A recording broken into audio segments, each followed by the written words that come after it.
네, 안녕하세요. 안녕하세요. 네, 소목장님, 네, 만나 뵙게 되어 반갑습니다. 원장님 와주셔서 감사합니다. 아, 네.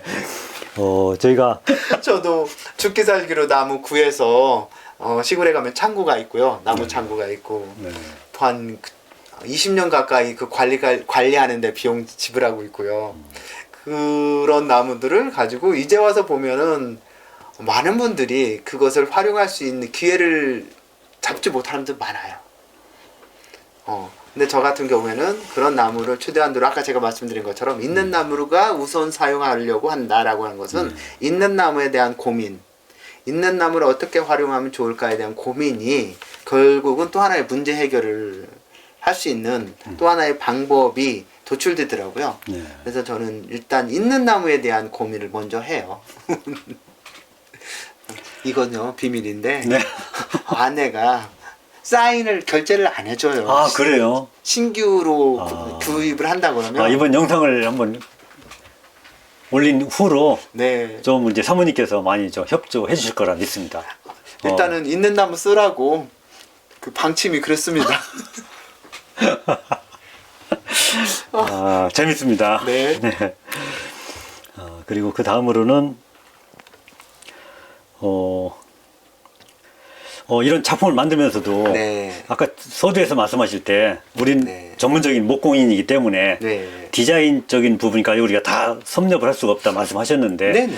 이미 제가 보기에는 작품 속에 디자인이 다 숨어있는 네. 그런 모습들이 항상 표출 숨어있는 게 아니라 사실은 이제 표출되어 있는 거죠. 그렇죠. 디자인적인 요소들이 아주 조화롭게 매치가 되어 있는데 디자인을 별도로 공부하신 것 같은 건 생각이 드는데 제가 이제 시작을 전통을 가지고 전통 소목장으로 시작한 거잖아요. 네. 이제 문화재예술기능보유자 그런 쪽 일도 하고 그러다 보니까 우리 전통 가구에 대한 애착이 되게 강하죠.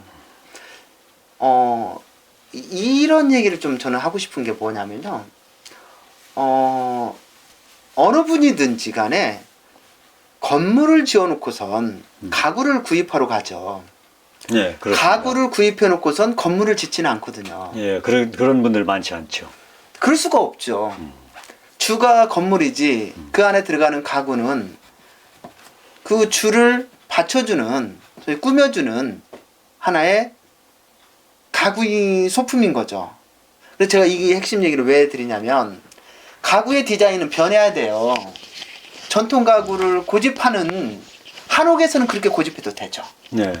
근데 건물이 아파트 문화로 80% 이상이 변하고 있는데 전통 가구를 계속 고집하게 된다면 결국은 고객을 외면하는 거죠. 고객의 니즈를 빨리 발견하고 그것을 따라가야 되는 방법 중에 하나는 우리 가구인들은 건축에 대한 고민, 건축에 대한 디자인에 대한 고민을 빨리 해야 된다고 저는 봐요. 쉽게 생각하기 어려운 숙제거리인데 그게. 왜 그러냐면 그 건물에 어울리는 가구를 구입할 거잖아요. 그 건물주는. 그렇겠죠. 예, 예. 궁극의 목적은 그건데. 그렇죠. 어울리는 걸 결국은 앞으로의 세상, 지금부터 앞으로의 세상은 디자인에 대한 굉장한 비전을 가지고 사는데 그럼 그 건물을 지어놓고 그 건물에 어울리는 가구를 만드는 사람만이 점유할 수 있는 시장이 있잖아요. 그러니까 저는 핵심이 그거인 거예요. 전통 가구를 만들 때 현대 건물에 어울리는 가구를 만들자는 게 저의 핵심적인 생각이에요. 그러다 보니까 전통미도 있고 현대미도 있는 게 저의 가구일 거예요.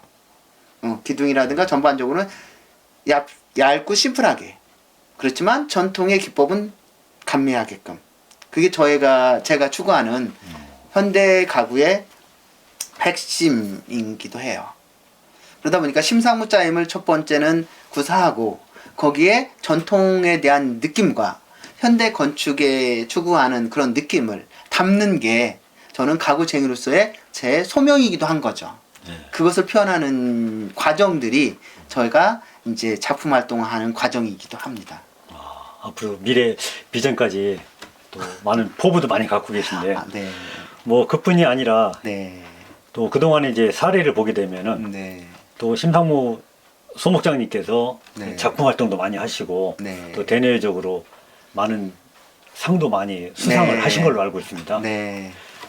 그런 작품 활동을 하시게 된 그런 대내적으로 활동은 네. 그런 활동은 어떤 계기를 통해서 또 아, 외국까지 나가신 걸로 알고 있는데 네. 예, 그런 내용도 좀 잠깐 소개해 주시죠. 제가 이제 전공자가 디자인 전공자가 아니라고 자기 고백을 한 거잖아요. 예. 디자인을 전공하지 않아서 더더욱 제가 이제 추구하고 싶었던 건 뭐냐면 그 부족한 부분을 어떻게 채워야 될까.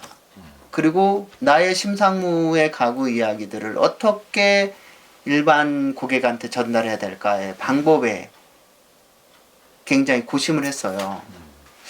고심 끝에 가장 찾을 수 있었던 길이 뭐였냐면 공모전이었어요.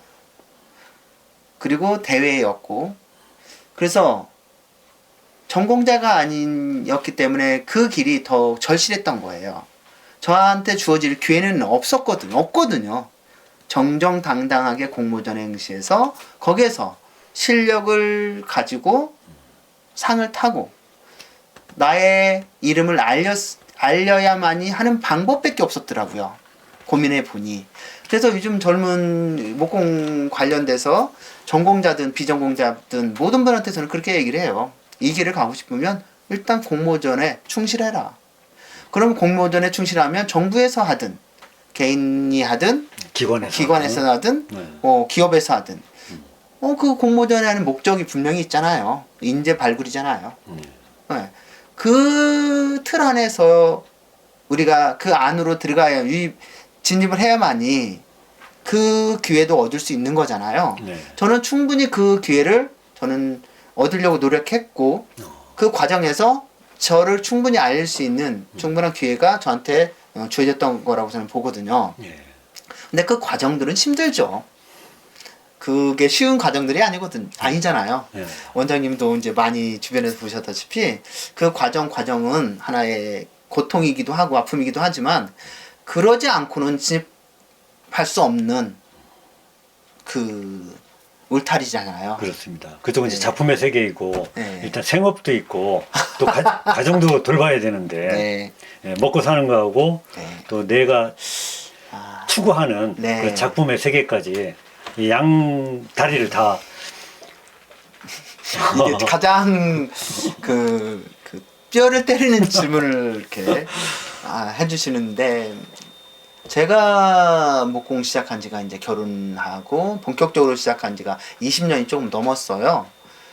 20년이 조금 넘었는데 이 생활하고 생계하고 월 제로인 때가 되게 많았어요.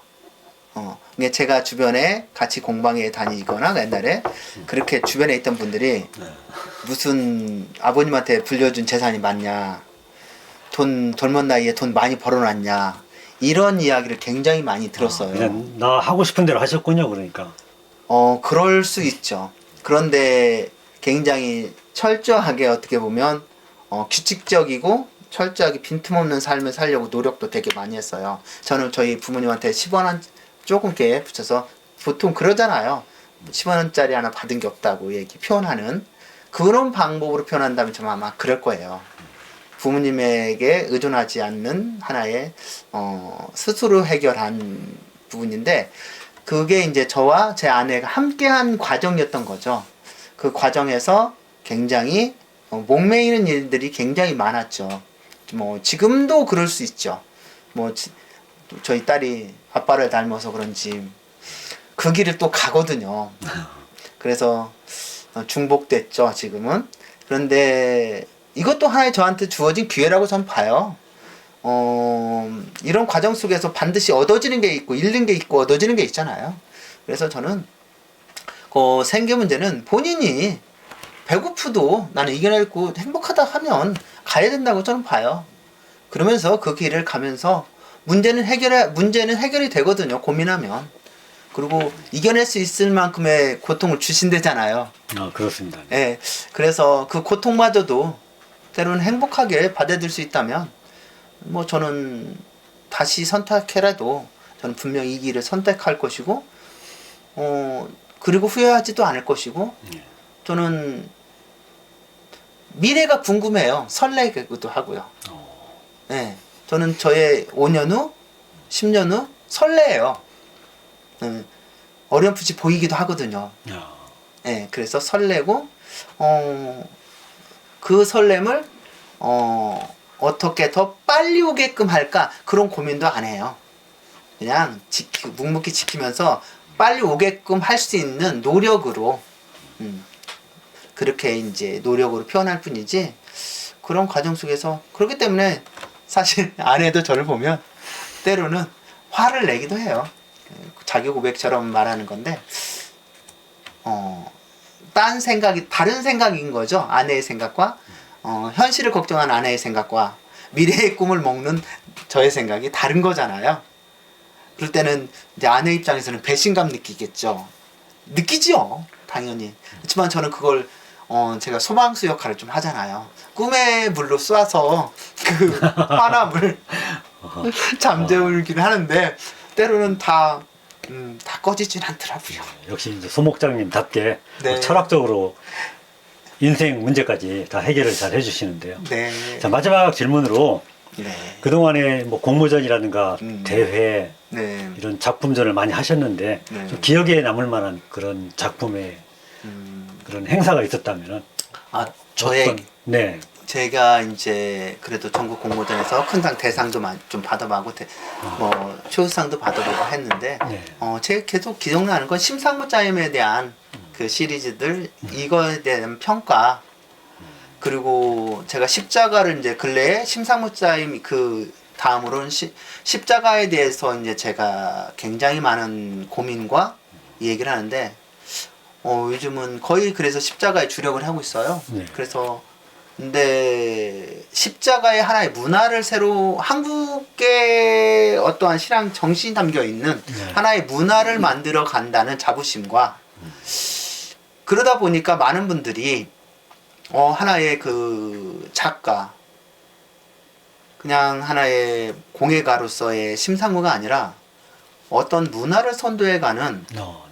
그러한 굉장히 가치 있는 사람으로 평가해주고 이야기해 줄 때 사실은 굉장히 제 스스로도 뭉클하고 또 내가 이런 소명에 어떻게 답을 해야 되고 어떻게 이 길을 잘 가야 될까에 대한 또 사명감도 갖게 되시고 네 그러면 책임의식도 있고 그렇죠. 네. 엄청 부담되죠. 그렇지만 살아왔듯 살아가면 된다고 저는 생각을 해요.